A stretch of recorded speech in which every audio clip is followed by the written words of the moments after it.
పురాతన హిందూ సంస్కృతి పరంగా ఆలయాలు చతురస్రాకారంగా భూమికి ఎత్తుగా ఉండి మెట్లు ఉండే విధంగా భక్తులు నిలబడి మొక్కుకుంటూ దేవుడి గర్భగుడిలోని ఆసనం పైకే ఉంటుంది. గుడిలో ప్రదక్షిణం ఉంటే శ్రేష్టం. ఆగమ శాస్త్రాల ప్రకారంగా గుడి వెలుపల త్రికాలలో అన్న బలి ఇవ్వడంతో ప్రకృతిలో నెగిటివ్ శక్తులను కట్టడి చేయడం, భక్తులు గుడి చుట్టూ ప్రదక్షిణ చేయడంతో నెగిటివ్ ఆలోచనలు తొలగి పాజిటివ్ శక్తి భక్తులకు అంది మానసిక ప్రశాంతత, శారీరక శక్తి చేరడం అనుభవపూర్వకంగానే తెలుస్తుందంటున్న భక్తులు.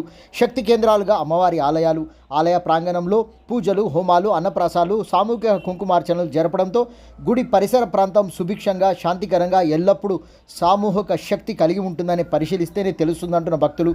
గుడిలో భక్తులు జీవితాలకు వారి మానసిక శాంతి, కుటుంబం ఆరోగ్యం, అష్టైశ్వర్యములతో విల్లసిల్లుతుందని తెలుపుతున్న అనుభవపూర్వకంగా తెలుసుకున్నవారు. హైదరాబాద్ నగరంలోని లాల్ దర్వాజా మహంకాళి ఆలయం త్వరలో విస్తరణకు నోచుకుంటుందని తెలుస్తుంది. దేశంలోనే ప్రముఖ ఆలయాలలో లాల్ దర్వాజా మహంకాళి ఆలయం ప్రసిద్ధిగాంచింది. ప్రముఖులు, ప్రజలు అమ్మవారిని కోరుకున్న భౌతిక కోరికలు అమ్మవారి తీరుస్తుందని తెలుపుతున్న భక్తులు.